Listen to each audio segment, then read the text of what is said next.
Alright. Friday, me, Liam, and Cade will be gone because we have chamber choir. Where are we going? Chamber choir caroling at Bickford. Oh, okay. We won't. Now, as long as you look for Mary and Arnie. All right. Mary and Arnie. All right.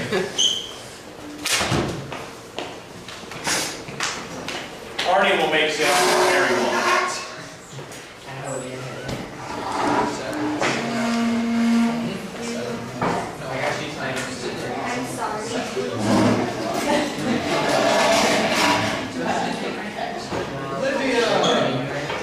Living, have the music on. Grace, are you on the game tonight? I'll give you both a piece then.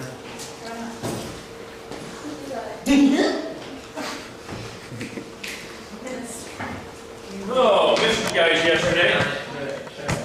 Of course he did.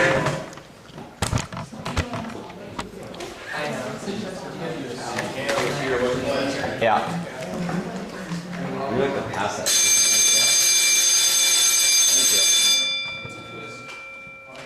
Yeah, we didn't know we had a quiz. You did? No. You alright on it? Of course. Alright. Good shape there. Let's stand, please, folks. In the name of the Father, and the Son, and the Holy Spirit, Lord, we thank you for the blessings you've given us. We ask that you be with those that haven't been blessed like we have. Be with the homeless, be with the people that are struggling to find a family and a safe place to live. In Jesus' name we pray. Amen. All right. Seventh period.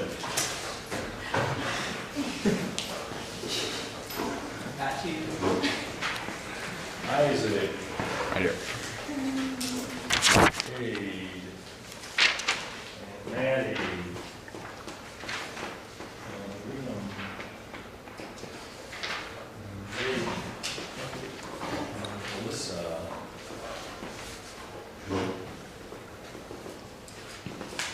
And Emma. And Hannah.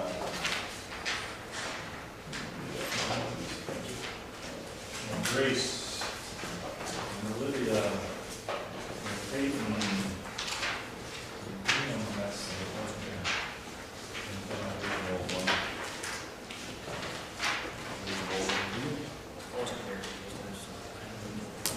How would you do this?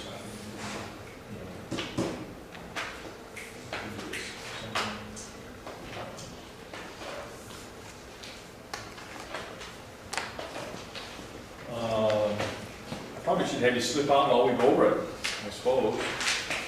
Okay? I suppose that's how we do that. Are we rolling? Yep. We are rolling, all right. Let's talk about this little cat thing.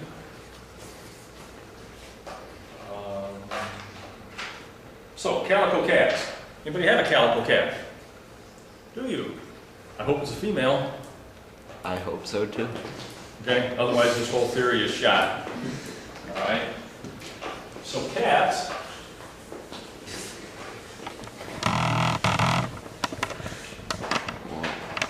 come in. You got your choices. This is it's on the second. It's on the X chromosome. So again, the females. It's not working out. Males. Okay. So your females can either be big B, which would make them black. They can be little b, which would make them yellow. Or they can be big B, little b, which would make them calico. Males can either be big B, nothing, which would make them black. Little b, nothing, yellow. But you can't get calico females. Males. Males, thank you, males. You're going to be black or yellow. All right, so, and basically that's the information you get by reading that top paragraph. And it says a yellow female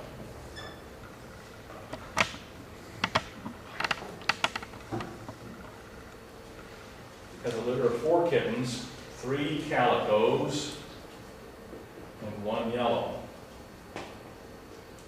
So the calicos have to be big B, little b. The yellow one could be little b, or could be little b, o, where you get that maybe difference. Okay. But it says, what's the likely color of the father of the kittens? Well, this tells you that you're getting a little b from here. Okay.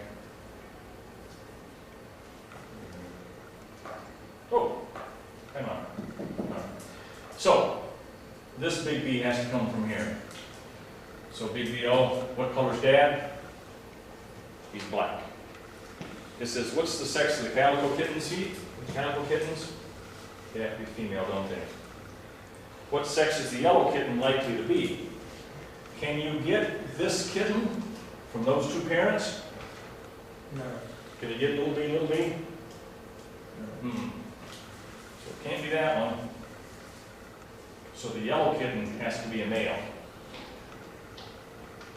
Correcto? So that answers the first 3 questions. Then it says that a calico female has a litter of kittens, several calicos, yellow male,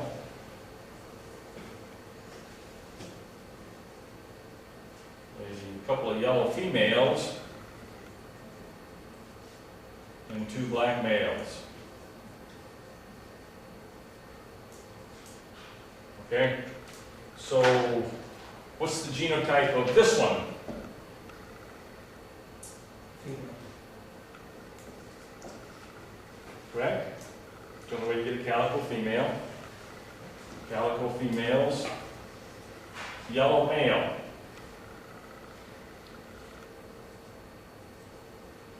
Correct? A couple of yellow females and 2 black males. All right? What's dad? Says, what's the likely color of the father? Does this one tell you for sure? This one doesn't tell you for sure. This one's the answer, isn't it? To get these little bees, one came from there, the other one came from there. That makes that a yellow male. Okay? And then you fill in the gametes, you fill in the boxes, and that shouldn't be any problem. Why were there no black female kittens? Well, to get a black female kitten, you would have needed big B, big B. And you couldn't get that out of that yellow male. Right? And why are there no calico males? Well, you can't get calico males. Calico has to have a big B and a little b, and males just have one gene. Is there at all? Okay. So I put these in the grade book yesterday. Hopefully you're good on all that. No problems there. Thank you. We'll move on. Kind of reaching the point where we're finishing up on the traditional Mendelian genetics problems. Now we're going to do a lot of genetics stuff yet, but we're kind of moving away, starting to move away from the Punnett squares and everything. Now they will be on the test. Let's just do one more problem. We go back to this little packet again.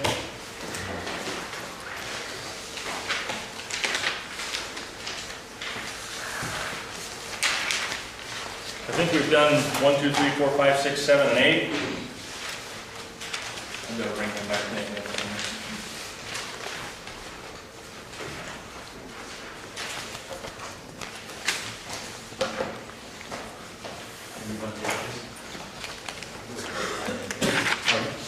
Today? Sounds good. Today.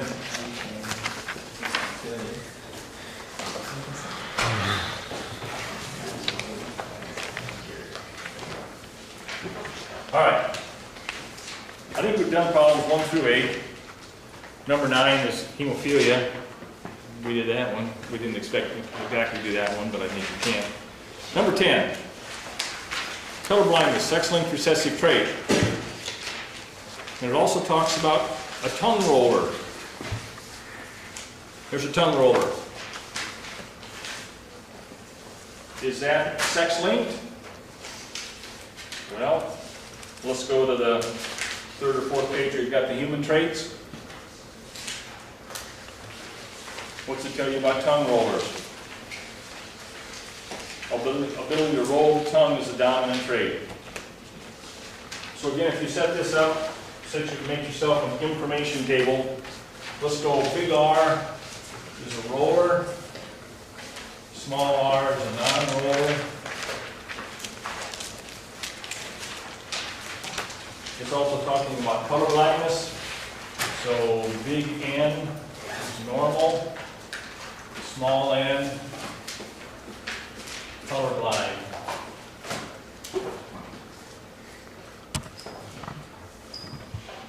It tells you you're crossing a homozygous tongue roller male who is colorblind with a female non-roller who is not a carrier of colorblind. Okay? I might just let you go there. Ready to go.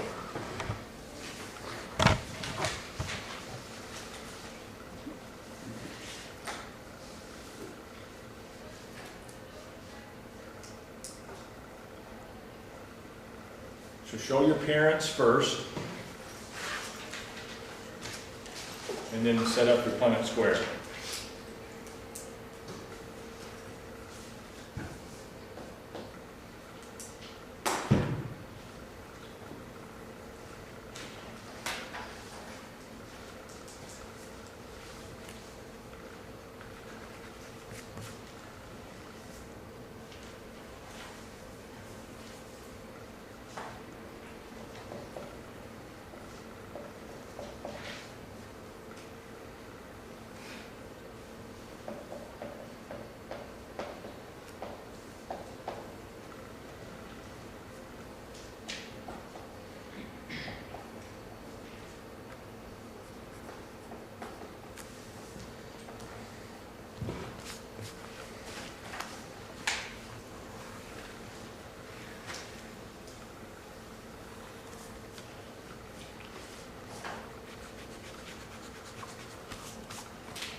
If you find a shortcut, folks, it's fine to use it. If you find a shortcut, it's okay to use it.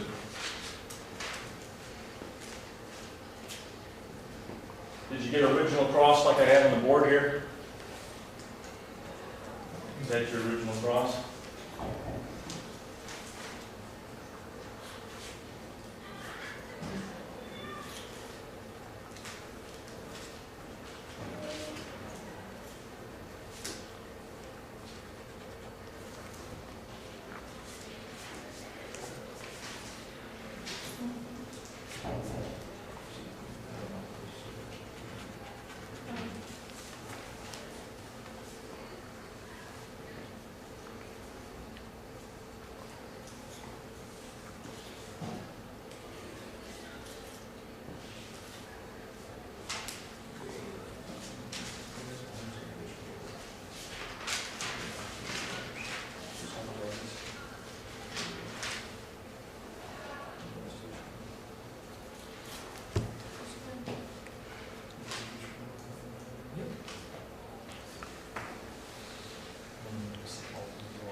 Not right.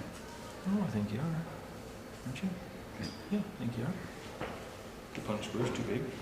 4x4 is all you need. It is.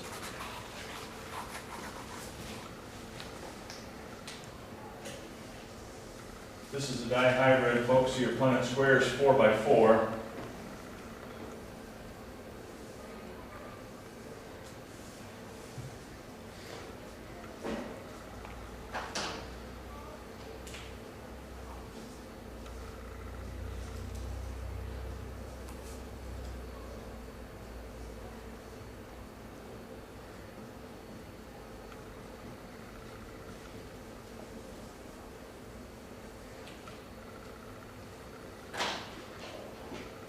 And you very quickly find some shortcuts you can take here, don't you?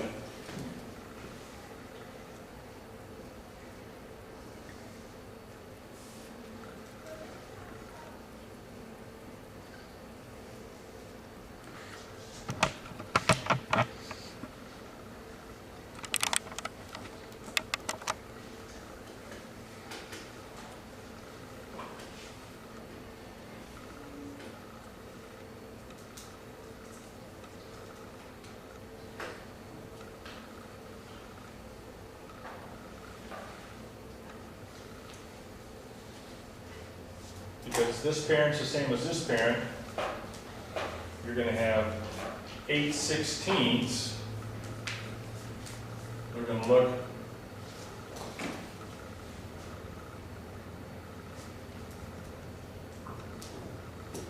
at that. 8/16.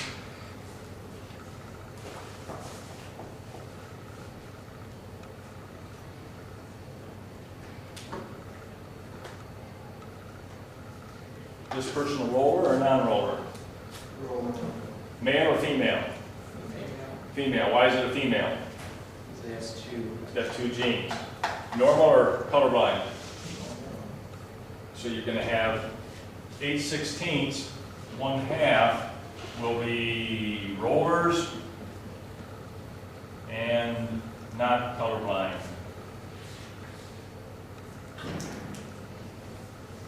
You're going to have 8/16. 1/2 will be rollers. And by the way, these were females. And these are going to be rollers, males, because of the 0, not colorblind.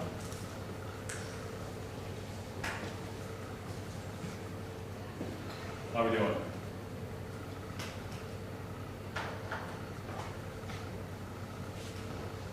Okay, so hopefully you're at the point where you can see that problem and just kind of work your way through it, think your way through it without panicking. So, if you are at the stage where you cannot see that problem, you know, just it's not working for you, we probably need to spend a little time together. Okay. I typically hang around here for the start of Gale time, Gale Pride, I guess I start around. If nobody shows up, I head on out. If somebody comes in, I hang and talk a little bit. Yes, ma'am? So if they don't have an O, then they're automatically female? Correct, and that's only for sex-linked traits. Okay. That's only for hemophilia, color blindness. Those are the only sex-linked traits we've talked about so far. There are actually some other sex-linked traits out there.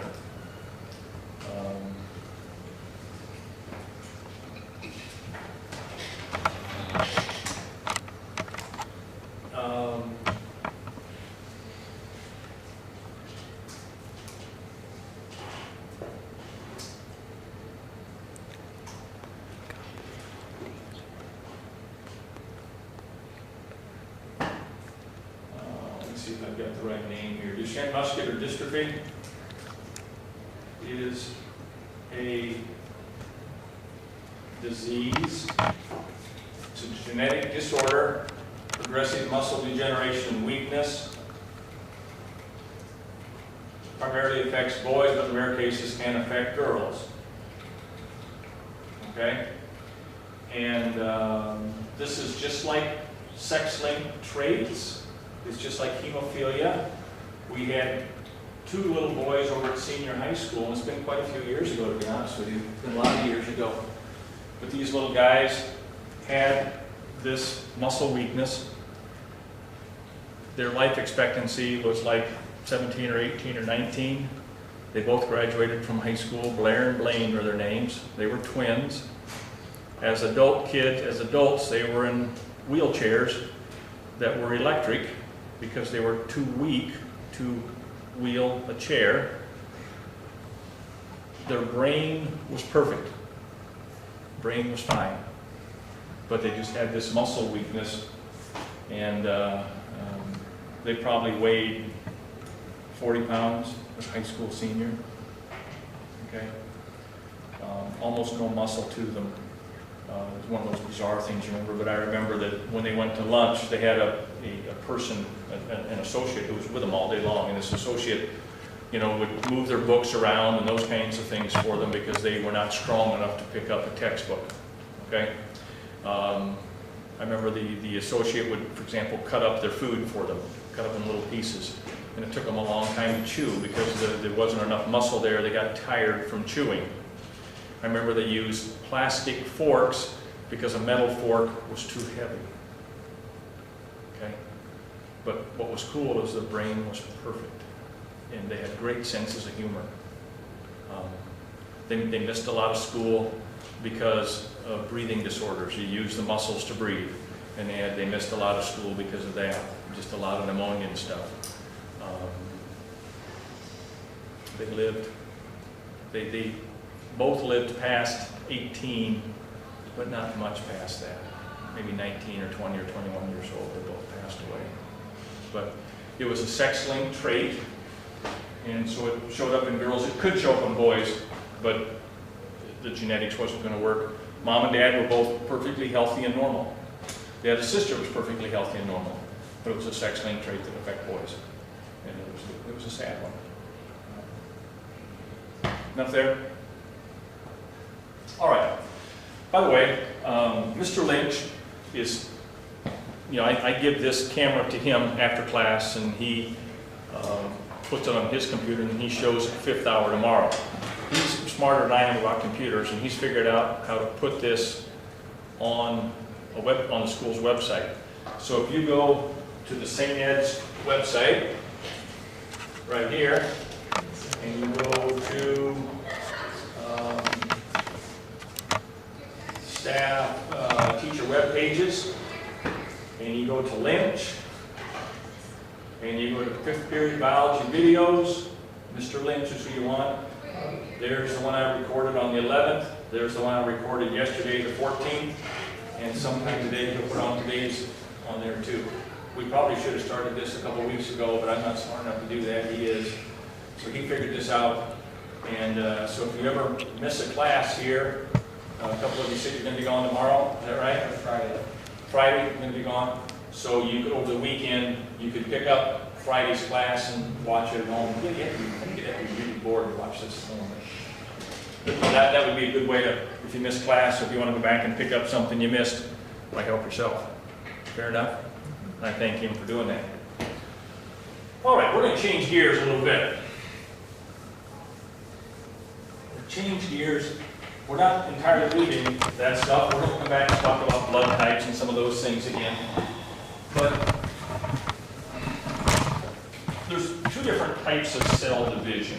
And as I said, if I had been with you all year long, we would have done things in a little bit different order. Okay, I just kind of stepped in here at the last minute.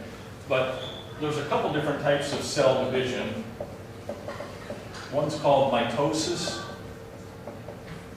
And that's how nearly all cells divide.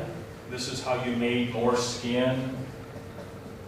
This is how you made more muscle. It's how you made more blood. It's how you made more hair.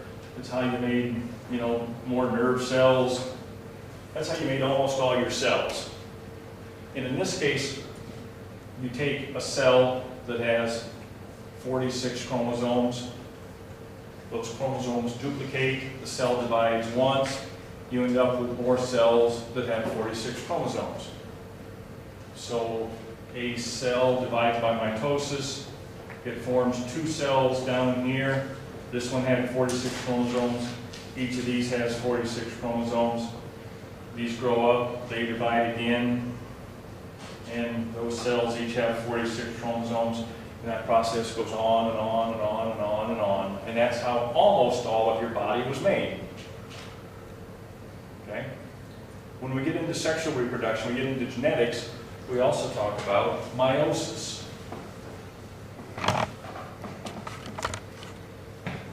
And with meiosis, this is how you make sperm and eggs. And simply, you start with a cell that has 46 chromosomes. The chromosomes duplicate, the cell divides twice. So it divides once, turns right around again, divides again, and you form 4 cells down here that have 23 chromosomes. Over here we kept going 46. And those cells grow up and do it again, and those cells grow up and divide, and they divide. Over here, we reach this, and this is the end. These are sperm or eggs. Make sense? And like I say, if I'd been teaching you from the very beginning, we would have spent some time talking about mitosis and meiosis. Meiosis looks like this. Okay? And instead of 46, it's kind of hard to draw a cell with 46 chromosomes. So they're drawing a cell with 4 chromosomes. Okay? So instead of being 46, we're starting here with 4. And those chromosomes duplicate. Now we've got 8 in there. The cell divides once. Looks like this. The cell turns on and divides again. Each of these cells has 2. So we started with 4 up there. That's like this cell. It divides once, divides again. Each of these cells has 2 chromosomes. Right here. These would be sperm, or they would be eggs. We all right? Have you made the connection between that and this? That was 46. This is a lot less than that. Fertilization says, well, so if this is happening in a male, making sperm, it's also happening somewhere else in the female, making eggs, correct? So we take the 2 chromosomes from this sperm, the 2 chromosomes from the egg, we combine them together, we've got 4 chromosomes, and we start making bodies again. Okay in that? One of my favorite words. I have a lot of favorite words.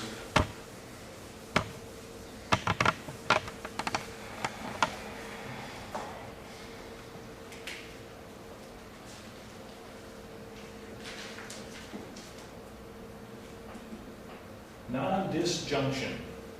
Non-disjunction. And this is one of the words, folks, you can see if you go back on the first page of that study guide I gave you, the first page here, somewhere. There it is. These are all words we're going to be talking about yet before we get ready for a test. Remember that eventually this test will be during you take your semester test.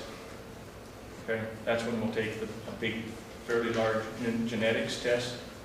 Also at that time, but before that, we're going to have you guys each prepare a genetic presentation, a little PowerPoint kind of thing.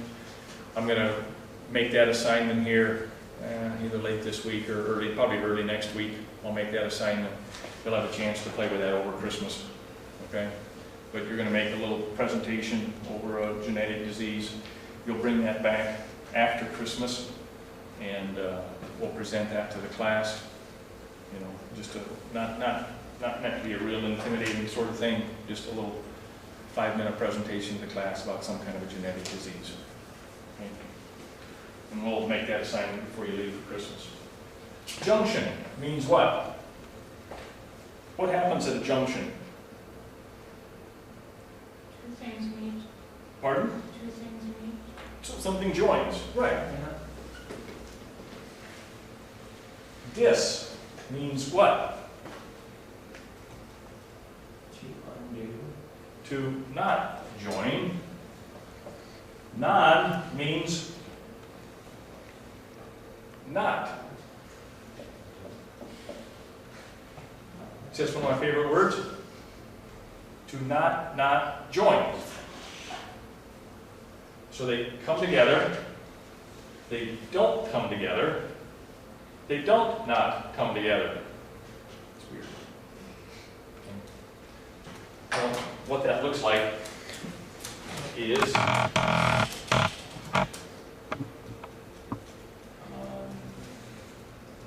what it looks like is, here we go. We started with a cell that had 2 chromosomes. This is different than the picture I just showed you. They didn't start in the same place. But this cell had 2 chromosomes, 4, had 4. Damn, sorry, don't mean to confuse you. This cell started with 4 chromosomes up here. Those 4 duplicated. They divided once and turned right around and divided again. What there should have been was 2 here, 2 here, 2 here, and 2 here. What didn't happen? These 2 chromosomes didn't separate. Non-disjunction. They were supposed to have separated, and it didn't happen. So what you end up with then is sperm and eggs that have the wrong number of chromosomes. This one was okay, it had 2. This one was okay, it had 2. This one only had 1. And this one had 3. Non-disjunction. So that's a problem that happens during meiosis.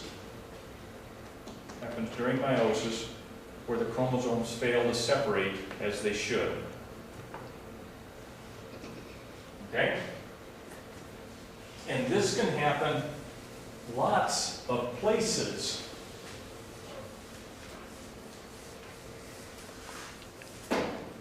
And what you end up with then is an egg or a sperm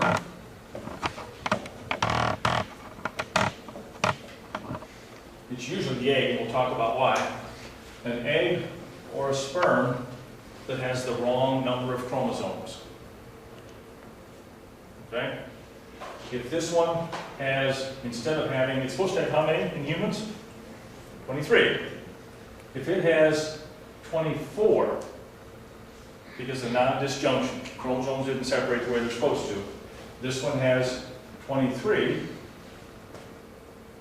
When fertilization takes place, you end up with an embryo with 47 chromosomes. Now, is that going to mess things up? Yes. Yeah. And it does. And to be very honest with you, most of the time when this happens,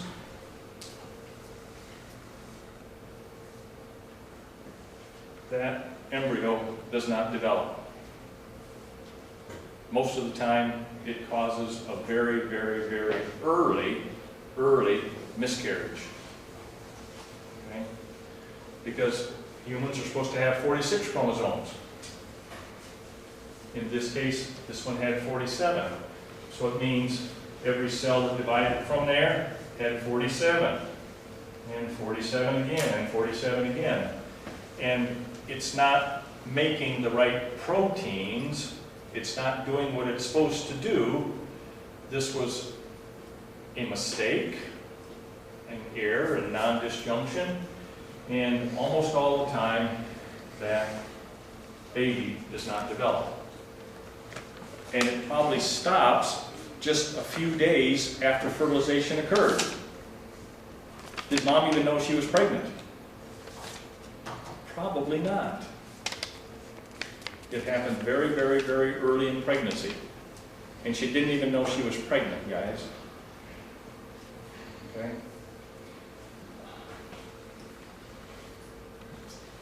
So most of the time, you're not even aware of it. There are a few times where if this happens in a special place, it will develop. And mom will give birth to a child with an extra chromosome in every cell in the body. Anybody have a name for me? Know where I'm going? Down syndrome. Down syndrome. Yeah. This is called Down syndrome.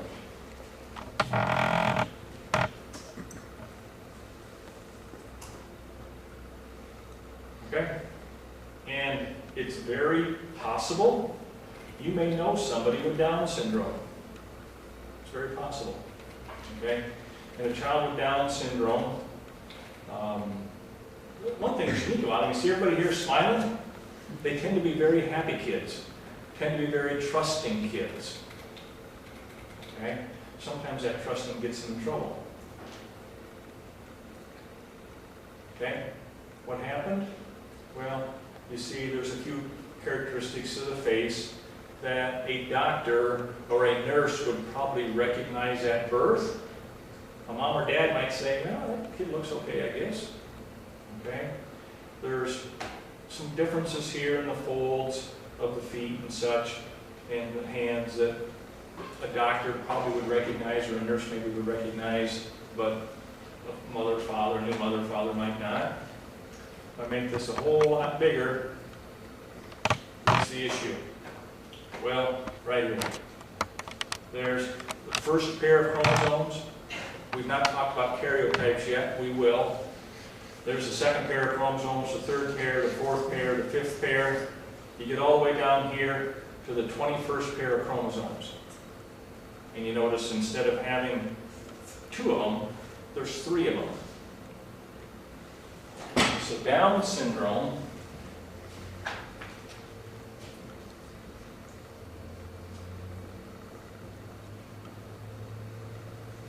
and I imagine Joe Down was the first guy that recognized this. It was probably named after him. He was the scientist, the doctor who first recognized it, okay, and first described it and all that. It's also called trisomy 21. Trisomy 21. And what that means is the 21st pair of chromosomes, instead of only having 2 of them, there's 3. Okay? If it happens on the 7th pair, the 10th pair, the 18th pair, it's not Down syndrome. And chances are those babies miscarried. Chances are. Okay? It's only on the 21st pair that this happens. Okay? And there's a given set of characteristics with Down syndrome. If I go back here a little bit.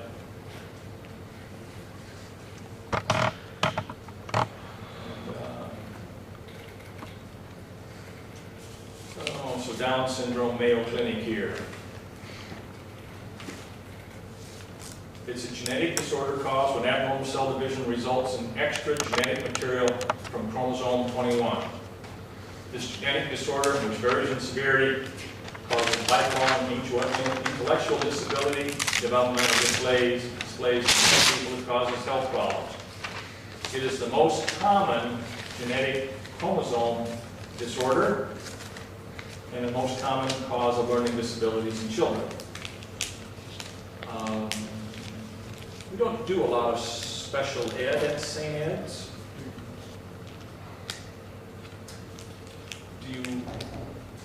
This is a question, not a statement. Are there Down syndrome children at St. Ed's? I don't think so.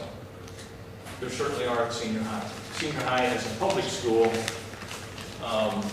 has the task of educating nearly all children. Okay?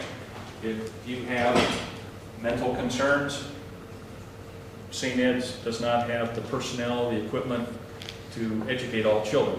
Public schools do. So if mom and dad had a Down syndrome child, okay, they would go to the public school to be educated, and the public school has the extra resources and stuff because of the public support that would educate those children. So you see a little more diverse group of students at the public school than you do over here for a variety of reasons, and that's fine. That's okay. There was a time when Down syndrome kids would be kept at home. You go back a lot of years, and mom and dad would say, well, we have this kid, and they would kind of keep him at home and didn't worry about educating him, didn't worry about trying to, make anything out of him, just keep him at home. Okay? And that thinking has entirely changed, which is, it's a good thing. Now these kids go to school, okay? They are in the same classroom as a lot of their peers. Do you know Down syndrome kids? Did you cross paths? And they go to school. They're quite often in the same classroom as a lot of other kids. And their abilities vary a lot. They're probably never going to live independently. That's kind of shaky. Maybe, maybe not. May never live independently, but they are probably going to live in some situation where they're getting a little bit of help, a little bit of support, but they can certainly have jobs. They can certainly be very beneficial members of society, and they can have happy lives. Okay? Along with that, they may or may not have some health risks. Okay? Well, I guess we got the symptoms here. It tells you that they typically have flattened facial features, small head, short neck, protruding tongue, upward slanting eyes, unusually shaped or small ears, poor muscle tone, broad, short hands, short fingers, okay? And typically short height, okay? Typically milestones, everybody talks about, well, my child was crawling at so many months and sitting up at so many months and those kinds of things. And in Down syndromes, those events are happening at a later time. Okay? The cause? It's not because anybody did anything wrong. Okay? But it's because of what's called trisomy 21. During meiosis, and actually it's in the formation of the egg. During meiosis, the egg didn't divide properly, and that was then just kind of a freak location thing, kind of a freak chance event that that egg that had the extra chromosome is the one that the sperm fertilized. Okay? Why? Okay. Guys, I think we've talked about this. We make 300 or 400 million sperm every day. We make new fresh sperm every day, guys. Girls, your eggs started dividing inside of you before you were born. The eggs that you're releasing now, girls, the eggs you're going to release the rest of your life, approximately 1 a month, were in you before you were born. They went through that first meiosis division and then stopped. And now they go through the second meiosis division and are released. So the eggs mature and are released. So if you look at the risk factors of Down syndrome versus maternal age, okay, you look at this,